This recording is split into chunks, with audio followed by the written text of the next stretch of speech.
You ask Tiger to solve. This deals with linear equations with one unknown. The final result is y equals 1/3. Let's solve it step by step. Group all constants on the right side of the equation. Add 7 to both sides.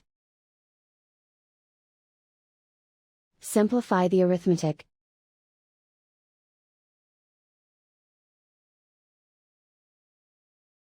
Isolate the y. Divide both sides by 21.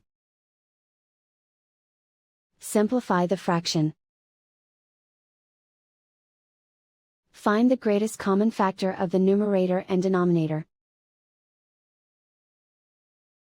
Factor out and cancel the greatest common factor. And so the final result is y equals 1/3.